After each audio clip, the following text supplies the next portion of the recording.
What I was going to say is I think a lot of the casting directors essentially said, if I boiled it down to what they say wins the room, it's obviously preparation, but also being present in the room and being like in the room, not in your head or in the pages, being in that room and connecting with the reader and making eye contact. Absolutely. I think where most actors fail is trying to hit the beats, trying to hit the marks, over preparing, and almost not knowing. I think the best advice I could give to actors is, what is the thrust of the scene? Like, what is your character attempting to do? What is that launching point? What is the moment before? And then just take the ride. Yeah. Don't try to force it. Don't try to get to a certain point. Let yourself be surprised, because then they're going to be surprised. But I always know that every time I'm trying to hit a beat when it's not organic, then it will never translate. Right. You know, and I find that even just kind of attempting to do something different, to do something that that seems like a big swing, like you might as well take the big swing. Yeah. Then and go down in flames, then play it safe. Yeah, I don't disagree. Which is funny. I think in life I do that, but maybe not so much in auditions, which is funny. Yeah. Well, but if you really think about it, it's like you're either going to be the top 1%, but the other 99 do not matter, right? Like, that was very bleak. No, but like it's very bleak. You're kind of a dick, Glen Powell. No, it's like they don't matter. It's like if you're number 2, you're not getting that job. Right? So you might as well be with the rest of the 99. Right. Right? Fair. You missed it by 1, but you still don't get the job. Right. So playing it safe, you might as well take that top 1%, that one person, that top slot is going to go to somebody who you're sort of flawless, you crush it, or you bring something original or magical to it. And if you look at somebody who's watching so many things over and over, it's almost like a song they've heard over and over. Oh, and absolutely. Over. And everybody's doing it the same way, and everybody has the same take that they think is original. But the person that sort of does something a little different, a little off, somebody takes a risk. Did you ever see Kiss Kiss Bang Bang? Oh, yeah. You remember that scene where he stumbles, like they just robbed the toy store. Okay. He's going to get a toy for his kid. Yeah. Robert Downey Jr.'s character. Yeah. And he stumbles into this room, and they're holding an audition in this room. Yes. And it literally happens. The sides were like a cop that like accidentally got his partner killed. Right. And like he like literally organically just sort of like breaks down crying, and he's like holding the person in his hands, like clutching him. And I remember looking, and I was like, oh, that is what appeals to somebody. They're like, it's method, like it's so good. But what it just says to me is that, number one, you have to find a personal way to connect with the character, but also take the big swing. Yeah. Because that's the guy that's going to get it. Yeah. You know, it's not the guy that's that's just trying to be amicable or do a service. I think there's something to the idea that you can bring somebody back, but you can't necessarily push them there too. What do you mean? Like, if I go to that point where I'm method and I'm crying, I think it's easier to reel me in than it is to draw that out of somebody. Absolutely. And I think when they see that, they're like, oh, okay, he can stretch. Absolutely. We can bring that back down. Absolutely. Yeah. No, I think that's a really, really smart, I think it's a very smart way to go. Do you self-tape much?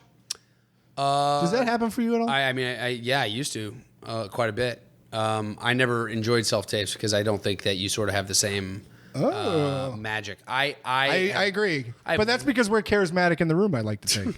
And that's not even me. I mean, that is me being confident, but I think there is something to it. I think with self-tapes, my whole strategy was I might as well, if I'm going to do a self-tape, I might as well actually shoot the movie like I'm going to shoot the movie, right? Right, yeah. Where I would literally have camera movements and I would shoot it in a real... wow. Like if I were in a kitchen, I'm shooting it in my kitchen, and I'm like opening the microwave and talking to somebody, and I'm like throwing it over my shoulder and like... And you did that for a lot of them? Yeah. And it worked? A couple times, yeah. That's amazing. Yeah, but for me, like that's the only benefit of that medium, right? Like having a self-tape at home, you have access to a set and props and all that stuff. So you might as well do that. Not agents don't necessarily like it. Casting directors don't necessarily like it. They'd rather you just be on a blue screen. Right. I'm not saying they're wrong. I'm just saying that it worked a couple times, and that I feel that the art of acting is not being in an office building in Burbank trying to do everything with, like if I'm just having a beer with you, I might as well have a beer in front of me. Right. Right? Instead of going. Yeah. Miming it. Yeah. It's just like, what is that? Like, yeah. How hard but is you it to do great space work, by the way. Oh, I did see a beer. Wow, in isn't that incredible? Yeah. What a talent. Did the casting directors comment on your tapes where you were doing it in like a kitchen stuff? Did they ever come back to you? You know what's really weird is there's a lot of casting directors that. So there was a while there. So when I first came out here, I got signed very quickly. I did this movie called The Great Debaters when I was 17, and Denzel's, who directed the movie, his agent Ed Lamato. Denzel who? Zendel Washington. Oh, up the and coming Denzel. actor. Yes, I didn't know if it was Denzel Smith. Denzel Smith. I just tried to say Denzel and hope people don't correct me on it. Denzel Washington was like really, really generous and sort of a big, a help with me coming out here. And he and his agent were sort of my only friends when I first moved out here. And when Ed Lamato, who was this legendary agent, he passed away, about a year and a half, 2 years after I moved out here. I was sort of, the agency sort of turned their back on me, and I sort of didn't have an agent for a while. Yeah. And it was really tough. So I actually got a lot of casting director emails. Oh. And I basically got the breakdowns. I paid some guy to give me the breakdowns. I'm sure you probably know what that's about, right? I do, but this year they've gone dark, bro. Oh, no. I think the one intern that had them got caught. Oh, no. I had like 3 sources in January. All of them are dried up now. That's not good. I know, it that sucks. Especially for somebody that knows a bunch of casting directors from his podcast. It really sucks. By the way, that's that's really tough because honestly, that was my approach. Mine too. There was this one movie, you don't get a lot of bites because casting directors don't like it. Right, of course not. They'd rather, they don't want some They want the random normal schmo. channels. Yeah. So, but what I would do is I would get the breakdowns from our sketchy friends. Yeah. I would get show facts. I would tape the audition. And then I would email it directly to the casting director. Oh, wow. Or their assistant. Yeah.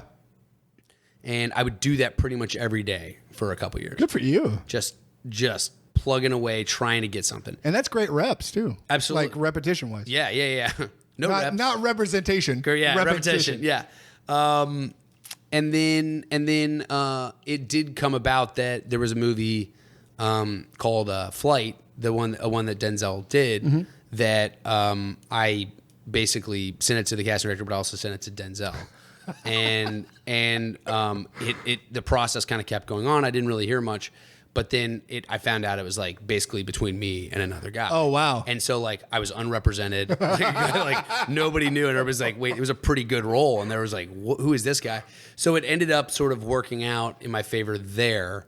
I like the idea that you don't love self-tapes, but it seems like you submitted so many of them and it worked for you for a while. Well, you don't love self-tapes because the odds, I feel like, are stacked against you. I feel like if you're not in the room, there's the politics. You have to look at the politics of the casting directors too. They have to service the agency, and the agents, And there's politics that go around that. Like, and you hiring some random guy who's self-taped, it doesn't benefit you. There's no political capital exchange, in that scenario, right? So you do have to realize that the odds are not only stacked against you in terms of the medium, but I do feel like the odds are also stacked against you in terms of the politics that surround getting that role. Sure.